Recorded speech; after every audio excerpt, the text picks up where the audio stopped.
let's move on with some basics. I would like to ask Arijit sir, what is the typical length of an interview and who does the panel consist of? This was asked by one of our participants. And can you do your research, stalk them a little on LinkedIn, Facebook, or is it not revealed?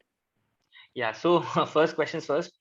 You don't get to know who your interviewers are before the interview. At times, you won't even know who your interview even after the interview. Because, for example, Ankit Sharma, there are so many Ankit Sharmas at ISB, right? So even if the person introduces himself as Ankit Sharma, you will not know who that Ankit Sharma is. Yes, of course, if it's a very not so common name, you will probably figure out. But yeah, you will not know who's your interviewer before the before the session, the discussion. Secondly, the interview panel comprises of uh, predominantly alums plus an admission committee member. The admission committee member is not always. Yeah, I mean, probably, I don't know. During my time, there was an admission committee member as well as an alum. But again, I graduated about 6 years back. Umang graduated recently, so probably Umang's interview panel was somewhat different, right? So, but yeah, alums will definitely be there. Along with alums, you might have an admission committee member, you might not have an admission committee member. Duration of the interview typically is about half an hour, unless like there are like very few people who've been interviewed for only 10 to 15 minutes, and there are again very few people who have been interviewed for more than an hour. So if you can consider the bell curve, that's half an hour. The bell curve at the half an hour, the extremes is unless you start having a discussion on a topic or you get into a debate with a person on a topic which both you as well as the person is interested in, it can be longer.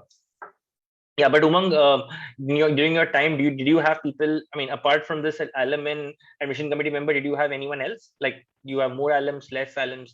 So my panel consisted of just two alums, and Okay. yeah, both of them were they were related to the field that I was coming in. For example, I was coming from a product background and I wanted to get into a product background. So both of them were product managers, and both of them were like from DU as well. So I think that mapped it exactly from my profile. And yeah, so that was about my panel. Yeah, okay. Great. Great. Yeah, but please don't stalk anyone. Yeah, please don't go ahead and stalk anyone. I mean, if you are, see, I always believe that networking, if you are trying to do networking, that's healthy networking. If you have identified the person, and if you want to share a thank you, thank you, thank you at the end of the interview, and again, if you have been able to identify the name of the person as well, typically you will not be able to know. But if you have, and if you want to say a thank you, it's better to say the thank you right then itself, right after the end of the interview, during that time itself, rather than going back on Facebook and LinkedIn. Because, see, to be honest with you, if you feel that your thank you or appreciation would influence your chances in any way, though, that's not happening. That's not happening. Your chances, your grades, or whatever the interviewers rate you, that rating is sealed during the interview itself. No one can change this after in a pro rata or a post facto basis. I hope that clears. This is a very factual question, so I hope there is no two ways about it. You don't stalk anyone. Okay, and Umang ma'am mentioned that she was fixed up with alums with similar background as hers. So does this always happen that ISB tries to fix you up with alums of your same background, or is it random? I would say they try to, right? So on a conscious basis, they try to. Okay, of course, see, product management, consulting, right, operations. These are roles where a lot of alums have gone into, and these are also roles where a lot of people also want to get into. Because at the end of the day, who's an alum? He's not the person, somebody from a different planet, right? He's like you, who's just graduated a couple of years back, or a year back, or a few years back, right? So he's not the different persona. So if you are coming from backgrounds such as product management, consulting, IT for the IT software development, you will find in operations, you'll find a lot of people mapped with your background.